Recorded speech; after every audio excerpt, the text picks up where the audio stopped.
Hello, friends. Let's teleport in for another fun week of office hours.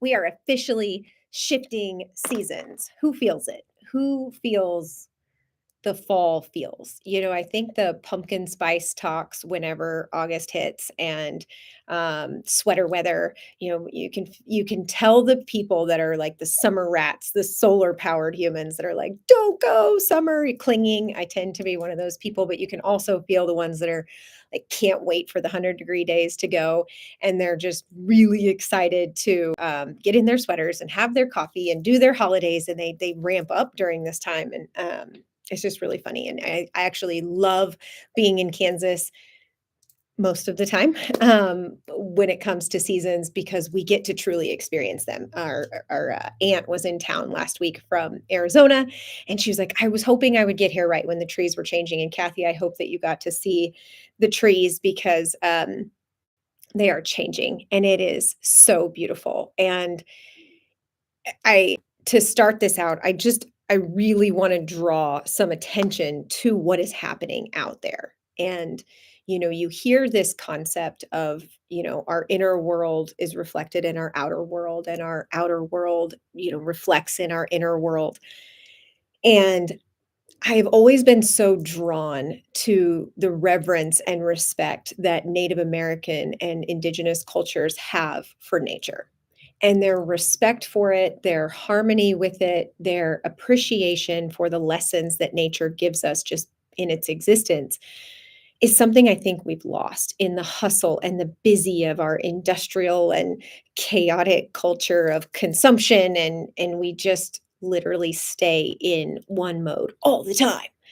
And that's why I feel like as a whole, we are so sick. I think collectively we are wildly out of balance and out of harmony with nature. And so Ralph Waldo Emerson says, adopt the pace of nature.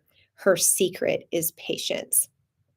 And, specifically looking at, Native American cultures and the reverence for different ceremonies and dances, and even down to their colors and respect to the directions and the you know just pace of nature herself. I think there's so much wisdom. So I invite you to just look around at what nature is doing right now. The leaves are changing, they're going to start falling. The daylight is getting shorter and the weather is cooling down, and you can literally see this turning of page from, spring to summer, now into fall, and we need to prepare for winter.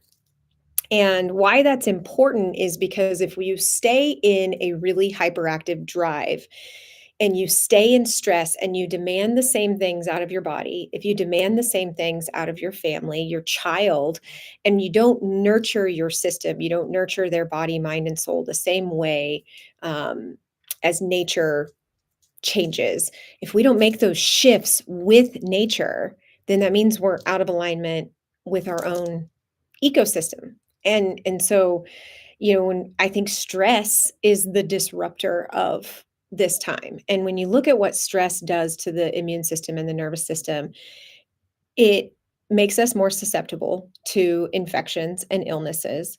It releases a constant flow of cortisol, which is a stress hormone, which impairs immune system function in general, especially when it's overtime. So if you're somebody that's hustling all the time and the schedule's always full and we're not doing this slow down thing, especially now, um, you're staying in this cortisol state and it's going to wear you out. It also leads to more inflammation in the body. It disrupts the balance of neurotransmitters in the brain, which affect our mood, our cognition and focus, and overall mental health. And high levels of stress speed up our nervous system, which leads us to feelings of anxiety and depression. So look out at the culture, look at the climbing statistics. Um, you know, it, it says stress levels tend to increase by 80% due to financial pressures, family gatherings, and constraints during this season. It is supposed to be the most beautiful time of year for Thanksgiving and Christmas, Halloween, different, things going on, but it actually stresses our system even more. And that doesn't even include, because that was just the financial pressure, the family gatherings, and the time constraint. Now add sugars and disrupted sleep patterns, and you can see why maybe it's not cold and flu season at all. Maybe it is stress season, and our system just gives out. Seasonal affect disorder affects about 5% of the population during fall and winter. I don't believe that statistic at all. I think it is higher, and maybe it's because I'm one of them. But if you are one of those people that starts to feel this time of year and you're like, oh my gosh, you've got to have ways to still be getting your sunlight, still be getting your outdoor time, even though it's colder, if you're somebody that knows that you're sensitive to it. Around 60 to 90% of doctors' visits are stress related. All of our doctor's visits are because we're stressed out. So what's the antidote? Is it the antibiotic that we need to clear the infection, or is it that we need to rest? Is it that we need to eat differently? Is it that we need, less stress? We need to make lifestyle changes, because we can combat the symptoms, but if we stay at war with nature, don't we see that, like, that doesn't solve the actual root problem? Stress in the colder months can result in a weakened immune system, making individuals more susceptible to colds. But if you have a more resilient, adaptive nervous system, because you are changing with the times and you're resting more and you're switching over to more teas and foods and supplements, like we're going to talk about here in a minute, and you limit stress and you go to sleep a little bit earlier and you change some of your habits, then you're going to have a more resilient and adaptive immune system. So maybe colds and flus don't affect you at all, because you are being more aware of what your body, mind, and soul need. Winter season sees a significant spike in cases of insomnia and sleep disturbances because of these stress levels as well. So it's just chaos, and we need to mitigate it. So one of the things that I've mentioned is changing your routine. And I know that routine is crucial. And so look at, how much sleep do I need? Do I need to change the time that I go to bed and that I get up? Do I need to change the time that I put the kids to bed and get up? What adaptations in my sleep rhythm and routine? What adaptations do I need to make in preparing my family's resources for the winter? That's a big one. Stocking up for things. We're going to spend more time indoors, and so if you've been thinking about getting an air purifier, humidifier, these are things that you need to make time and resources for, if you're not in an environment that is suitable for your health, because we're going to be spending more of that time. If you are somebody who likes to work out, but then it all goes haywire when the weather's not nice, because you're normally outdoors or at the lake or at sporting events or different things, then you need to join a gym. But don't join in January playing catch up and New Year's games like everybody else. Do it now, so that you're creating a plan and a rhythm and a routine for making sure you get your walks in. They have daycare at a lot of these gyms. And so you've got to, like, list your excuses and see your patterns for what they are. If I start to slip off this time of year, how do I become a different version of myself this year so that I don't see that happen? A friend of mine years ago was like, she really struggles with that seasonal affect disorder. And I was telling her I felt the same way. And she's like, well, you really need to chase the sun every 6 to 8 weeks if you can. And that might mean driving to Dallas or just south in general, but going where the sun is. I try to plan, a family travel of some sort between December and February, because I know, and that might mean the mountains. It doesn't mean that it has to be somewhere warm, but I want to go where there's sun. I want to go where I get the same burst of energy like I do from the lake, but in a different way. But I plan for it so that I don't get behind, and then I have to do it out of necessity. I'd rather do it proactively from a place of choice, instead of getting run down and then having to do it, right? You got to prioritize self-care activities like meditation and deep breathing. If we know that it's stress season and you're not, maybe you're somebody who absolutely loves the holidays and you're like, are you kidding me? I'm not going to give up, any of my family gatherings or my social calendar. I want to do all these things. great. But you need to have some sort of self-care rhythm and routine that stabilizes your nervous system and puts it at ease. Knowing that you're somebody that wants to kind of stay up, it just means you have to tend to yourself a little bit differently. Maybe you get massages more often. Maybe you see your chiropractor more often. Maybe you take more baths. Maybe you make more time for soulful prayer or meditation. Whatever it is, it's just got to shift. This is why we're doing the breath work and sound bath at the office tomorrow night, because I want everybody to take a big exhale from summer energy and get a slower paced breath and rhythm in their nervous system through breath and through relaxation with a sound bath. So, those are the types of things that we nestle in for in the winter because that's what our nervous system needs more of. Stay connected with loved ones. And so, because we're maybe more physically distant from people because it's colder and we tend to go, find ways to stay engaged socially.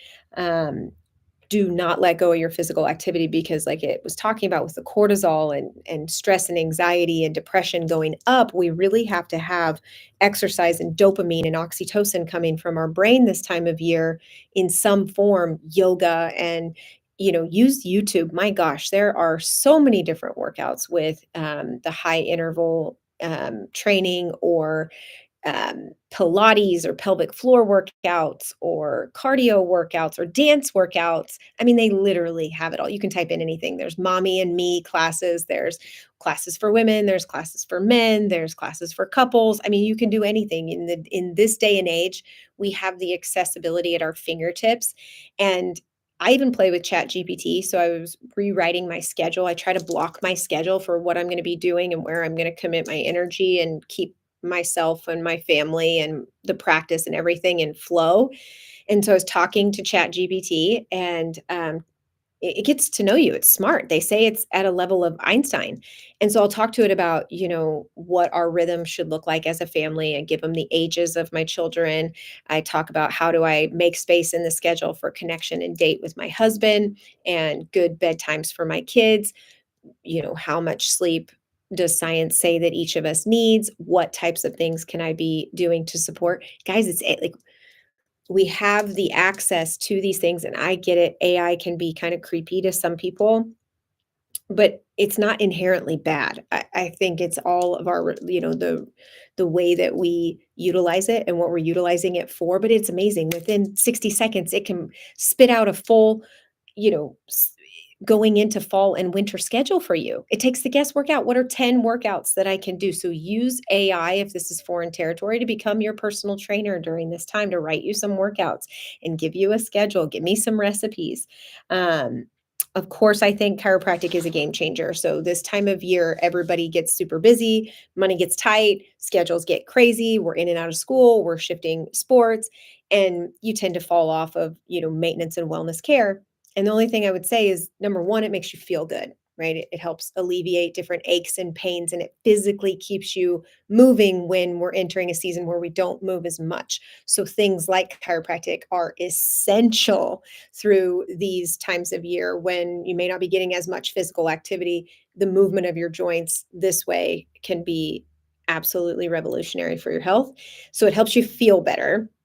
It helps you heal better because it's tuning the nervous system. It's removing areas of stress. It's helping the brain and body communicate better, which enhances, your musculoskeletal system, but it also enhances your digestive system and your immune system and all the respiratory system. The issues that we watch people have and needing to go to the hospital and wanting to keep your baby away from things like RSV and these big scare campaigns that come on this time of year, and it can get real and it can get very scary. And so put your village at the forefront so you're not trying to do it alone. Know that we are here for you. Know that you really got to stay in tune with whatever practitioners and modalities you're keeping in your arsenal handy, because it's not if you're going to need it, it's when.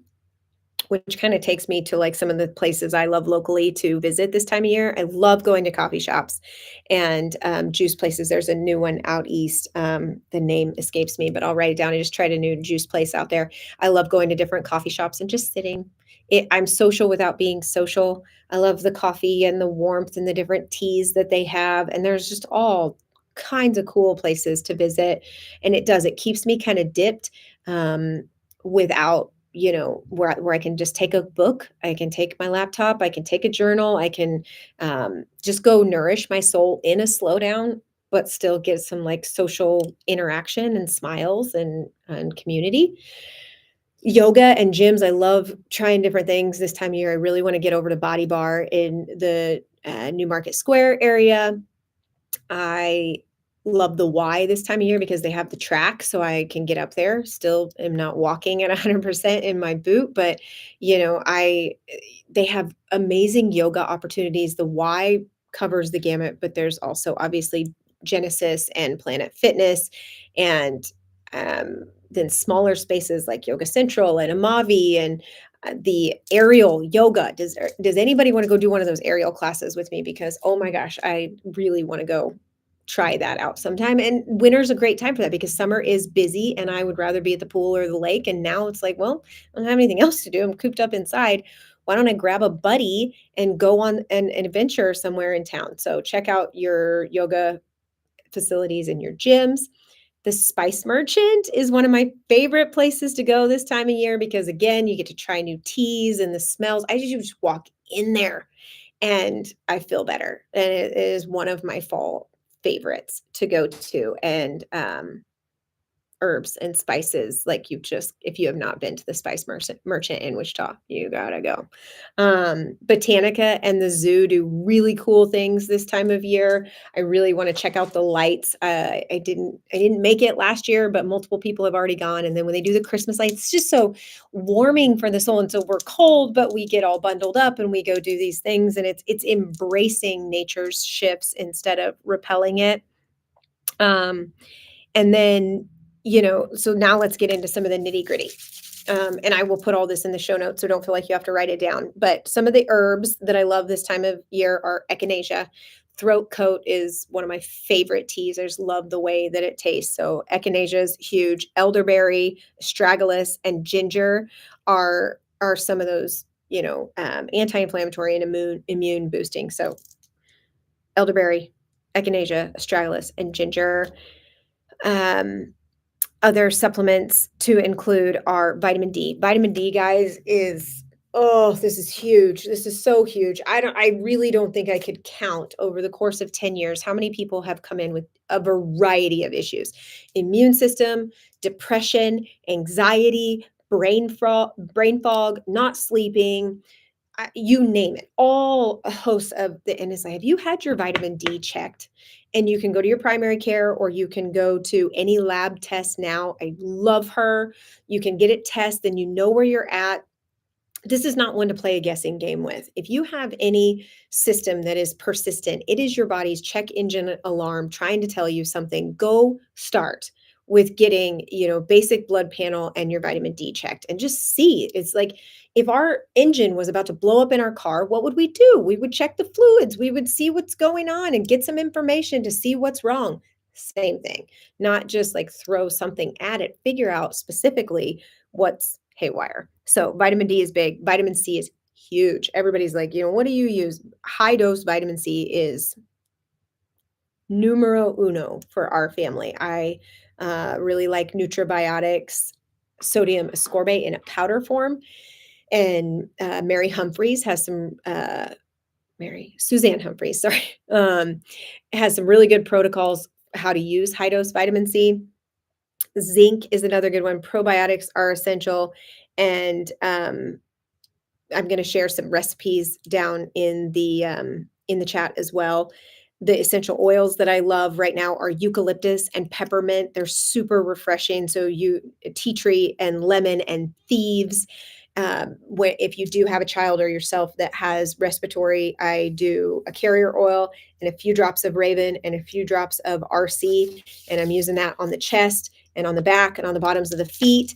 And it is my favorite. Raven is probably my favorite smelling oil. So, but combining it with RC, it's a game changer. And so keeping your diffusers going, learning more about oils of things you can be doing and nurturing yourself and your child with in the evening and when you're resting is huge. It's huge. Oh gosh, some of the natural tips, yes. So, have you tried the chopped onion in the sock? So, you're going to chop up an onion and you're going to put it in your sock and you're going to wear it all night long. And your feet are going to stink, but you're going to heal and it's going to be amazing. So, please post in the comments if you have tried this. I have seen the most amazing things. And so, for helping pull the toxins out, I'm just so fascinated with nature has given us everything. Everything. We don't need synthetic nonsense. We need to tune into nature's gifts. So try the chopped onion and please put in the comments if you have any feedback on this because I'm just blown away. Baking soda bath. So I keep a container of baking soda for us to brush our teeth with, but also to put in the bath. And about a quarter of a cup. I don't measure it, and it's gentle. It's really good with fever and just soothing them, and also helping detoxify and helps alleviate itchiness as well. Skin gets super dry. I had multiple people come in yesterday. I've got these hives. Cold can be an irritant, and that can cause hives, but also the dry skin kicks in. Make a little bit of paste with baking soda and cool water and put it on your skin, and it feels so good. Oatmeal is obviously another one, but baking soda is one of my favorite because it's just so cool. It kind of dries over, and it's so simple and so cheap. So cheap. Steam inhalation. So get yourself in the shower, put some, you can make a spray with witch hazel. You can look on ChatGPT or Google and with your favorite oils that you like, or just keep the essential oil bottle and put a few drops, or they make little shower steamers if you want to get fancy. But that inhalation and that steam, that vapor is so soothing.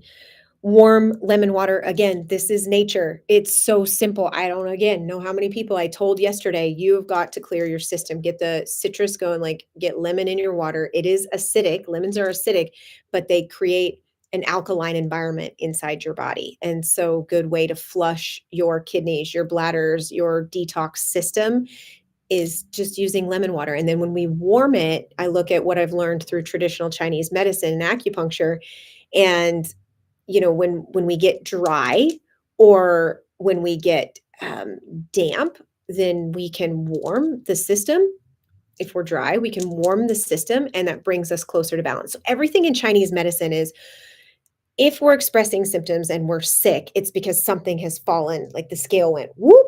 So once we know what made it go like this, then we can counterbalance it. Lemon water, warm lemon water is one of the simplest, easiest things that might feel like an old wives' tale, but there really is Ayurvedic and indigenous and traditional Chinese medicine cultures that have used this for hundreds of years to hydrate the system, boost vitamin C, and clear that detox and digestive system. We talked about aromatherapy. Um, I am also going to share a meat broth recipe. I love bone broth, but one of my mentors that I told you about that I went to Europe with, Dr. Jen Floriani, shared a recipe for oxtail meat broth. So good. It's so good. It's Joey and I just fell in love with it. And so it's another one that, when you feel hungry, when you feel thirsty, nourish your body. Like if it's telling you, instead of reaching for the cookies or for the Halloween candy or for the pie or the 100 things that come our way, that it's like in moderation is okay, but in excess is so not good. If you're feeling thirsty, put the Gatorade away, put the sugary drinks away, go for high quality juices and broths. Totally change everything. And then I will share a few different teas that are good. I feel like I covered everything. I mean, the biggest thing that I started with that I would just come back to is we're shifting gears for a reason. And I want you to just take a minute to breathe and prepare your mind, just like the leaves are falling. Start to reflect on the year, take everything good from 2024 forward, start to let the other stuff fade away, pick what you want to keep, cut what you don't, set a good rhythm for you and for your family. Watch nature, get out there, be a part of the change. And, especially coming off the heels of my friend, Dr. Denise Dobbs passing, I'm just more aware. I think it's one of death's gifts that we're just more present and we're more aware of these types of things. Like, how many more winters do I have? And I long for an eternal summer in some ways, and maybe one day I'll have that, when we go where we go. But can I find beauty in the winter? Can I let myself feel the the purging and the death really that we go through in nature's cycle, and let stuff just fall away and let it go, and use this transitional time as an opportunity to clean my house, to clean my body temple, to get healthy, and to just drop this nonsense of cold and flu season. It's such an outdated concept. There's no the germ theory is unsupported scientifically, and that's just not the whole story. Do we need to be aware of our environment? Absolutely. Are we victims to it? 100% no. So this winter, make a different story for yourself by step one, becoming that hero that's like, I'm gonna stay on top of a fall winter rhythm for my workouts, for my prayer, for my eating, for my hydration, for my rest. Like, make this the time. And you go into it differently, you're going to come out of it differently. And if we can support you, we are here every step of the way.